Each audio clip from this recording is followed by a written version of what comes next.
সুপ্রিয় শিক্ষার্থী বন্ধুরা, আমরা আমাদের আজকে পরীক্ষার উত্তরপত্র আপনাদের উত্তরগুলো বলে দেবো। উত্তরপত্র এখন আমরা সরাসরি আপনাদের সাথে শেয়ার করছি। আপনাদের কার কয়টি হয়েছে অবশ্যই একজন করে বলবেন এবং লিভ নেবেন। আমি উত্তরগুলো বলছি, আগে উত্তরগুলো মিলাই নেবেন। যারা ক্লাস করতে পারেননি দয়া করে আপনারা রেকর্ডটি দেখে নেবেন, উত্তরগুলো আপনারা ঠিক করে নেবেন এবং আপনাদের প্রশ্নটা আপনাদের গ্রুপে, মেসেঞ্জার গ্রুপে দেওয়া হবে। শিল্পকলায় অপশ্চিমা বা আদিম সংস্কৃতির শৈল্পিক রূপ ও ঐতিহ্যকে অনুকরণ করা হয় কিউবিজমে, Yes, sir. পিরিমিডিজমে, সুরিয়ালিজমে, ফিউচারিজমে। সঠিক উত্তর হবে পিরিমিটিভিজম। খ খ সঠিক উত্তর হবে খ। যাদের হয়েছে তারা টিক দেন, না হলে কুরাজ দেন। ফিউচারিজম শিল্প আন্দোলনের মূল বৈশিষ্ট্য কি? গতিশীলতা। উত্তর হবে গ। ফিউচারিজম শিল্প আন্দোলনের মূল বৈশিষ্ট্য গতিশীলতা। গতিশীলতা। অন্ধকারের শিল্পী বলা হয় ভ্যান গগকে। ভ্যান গগ অন্ধকারের শিল্পী বলা হয় ভ্যান গগকে। ঘ। 3 ঘ। পরবাস্তববাদী শিল্পী ছিলেন সালভাদর ডালি। 4 ক। কালামকারী কি? কালামকারী একটি বস্ত্র শিল্প। কালামকারী একটি বস্ত্র শিল্প। 5 ক। 6 বাংলাদেশের সর্ববৃহৎ নৃগোষ্ঠীর নাম হলো চাকমা। চাকমা। 6 খ। মাওরি আদিবাসীরা কোথায় বাস করেন? নিউজিল্যান্ড। নিউজিল্যান্ডে বাস করেন। 8 টেরাকোটা কি? টেরাকোটা পোড়ামাটির ফলক। পোড়ামাটির ফলক। টেরাকোটা পোড়ামাটির ফলক। স্মৃতিসৌধ পোড়ামাটির ফলক কে? স্মৃতিসৌধ নির্মাতাকার মইনুল হোসেন। মইনুল হোসেন। মইনুল হোসেন। মৌলিক রং 3টি। তিনটি। তিনটি স্যার, হ্যাঁ। 3টি। প্রাগৈতিহাসিক মানুষের চিত্রপট ছিল গুহার দেওয়াল। প্রাগৈতিহাসিক গুহার মানুষের গুহার দেয়াল। চিত্রপট ছিল গুহার দেওয়াল।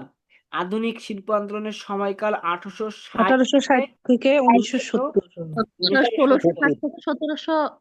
1860 থেকে 1970। জি স্যার। 1860 থেকে 1970। শিল্প সমালোচনা শব্দটি প্রথম ব্যবহার করেন Jonathan Richardson. Richardson. Jonathan Richardson. Richardson. পিয়েটার শিল্পকর্মটি কিসের পরিচয় বহন করে? দয়ার। দয়ার। শিল্পকর্মটি কিসের পরিচয় বহন করে? দয়ার। দয়ার। পৃথিবীর বিখ্যাত ও প্রতিভাধর শিল্পী Leonardo da Vinci. Leonardo da Vinci sir. David শিল্পকর্মটি কার? শিল্পী মাইকেল অ্যাঞ্জেলো। মাইকেলাঞ্জেলো। মাইকেল শিল্পকর্ম অ্যাঞ্জেলো স্যার। তৈরির উপকরণ কোনটি? শিল্পকর্ম তৈরির উপকরণ হলো কাগজ, রং, তুলি। উল্লেখিত সবগুলো স্যার। সবগুলি স্যার, সবগুলি। উল্লেখিত সবগুলো। নিচের কোনটি মাতৃপ্রধান ক্ষুদ্র নৃগোষ্ঠী? গারো। মারমা, গারো চাকমা, স্যার। কোনটি নাই। উত্তর হবে গারো। সঠিক উত্তর গারো। গারো। Pop art Garo. কোথায় আবির্ভূত হয়? যুক্তরাজ্য। 19 ক। যুক্তরাজ্য। রেনেসাঁ শব্দটি কোন ভাষা থেকে আগত? ফরাসি। রেনেসাঁ ফরাসি শব্দটি স্যার। কোন ভাষা থেকে আগত? গোয়া নাম্বার স্যার, ফরাসি। হ্যাঁ স্যার।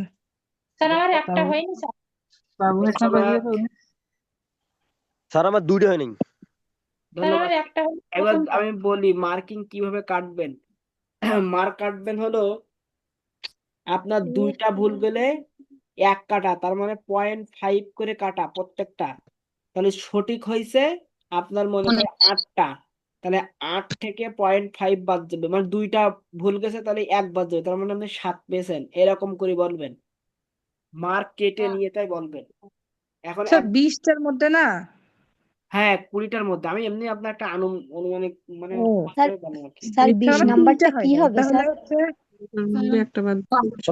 ফরাসি। 20-এ গ হবে। ফরাসি শব্দ। রেনেসাঁ ফরাসি শব্দ। স্যার 3টা রেনেসাঁ ভুল ফরাসি হলে শব্দ। 18.5 নাকি? 3টা ভুল হইলে 17। 3টা ভুল হইলে 17 নাম্বার পাচ্ছেন। আর ওখান থেকে 2.5 বাদ, তার মানে 17 থেকে 2.5 মানে কি আপনার 15, 14.50। 14.50 এরকম হবে। একটা ভুল গেলে কত? একটা ভুল গেলে 19.5। স্যার আমার 4টে হয়নি, একটা ভুল গেছে। স্যার আমি 4টে ভুল গেছে। 5 হবে নাকি 18.5 হবে? আমি একজনকে শুনি, তারপর আমি তাকে ছেড়ে দেবো, সে ঠিক আছে। প্রথমে তৃষ্ণা সরকার বলেন। তৃষ্ণা সরকার। তিনটা ভুল গেছে। 3টা ভুল গেছে, তার মানে আপনি 17 থেকে 2 বার, তাহলে 15 থেকে 50 বার 14.50 পেয়েছেন। 14.50, তার মানে ভালো হয়নি। স্যার 3টে ভুলে 14.50 কেমন হয় স্যার? 0.5 কাটা না? জি, কত করে মার্ক কাটা স্যার? 0.5 করে একটা ভুলের জন্য।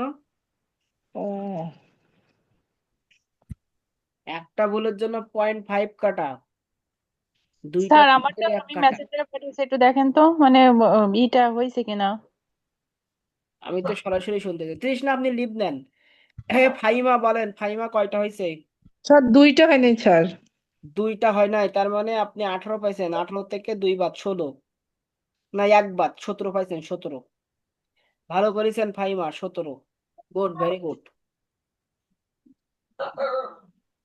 আচ্ছা, 17, আপনার বলে 17-র উপরে নাম্বার পাইছেন কে কে? 17-র উপরে? স্যার আমি 20-এর মধ্যে হচ্ছে 2টা অ্যান্সার দিইনি আর 18টা হয়েছে। আচ্ছা, তাহলে তো 18টাই হয়েছে, তাহলে তো 18 নাম্বার পেয়েছেন। হ্যাঁ স্যার, নেগেটিভ মার্ক নাই। Good. যারা 17-র উপর নাম্বার পেয়েছেন তারা ঠিকই আছেন।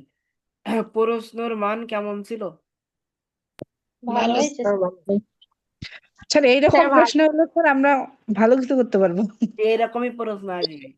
মনে করেন যে আপনারা যেসব প্রশ্নগুলো অনলাইন ভিত্তিক দেখছেন, সেই প্রশ্নের সাথে এই প্রশ্ন তুলনা করবেন, তাহলে বুঝতে পারবেন। তাহলে স্যার ভালো হয়েছে আমারও, আমার একটা ভুল গেছে না, আমার ভালো হয়েছে তাহলে। পড়ানো হচ্ছে, পড়ানোর পরে দেওয়া হচ্ছে, তাহলে তো একটা ভুল যাওয়ার কথা না। তা গেল স্যার তো আমি স্যার করিনি স্যার। তারপরে আমি আরেকটু ভিতর থেকে দিতাম, কিন্তু প্রথমবার তো এত ভিতর থেকে আসবে না। আপনাদের এই যে পরীক্ষা নিছি, তারপরে আপনার এই যে শীটগুলো পড়াইছি, এই পর্যন্ত এই 4-5টা শীট দিয়েছি, যা পড়াইছি, এখান থেকে আপনি 4-5 নাম্বার কমান পেয়ে যাবেন। ভাগ্য ভালো থাকতে 10 থেকে 12 নম্বরও কমান পেতে পারেন।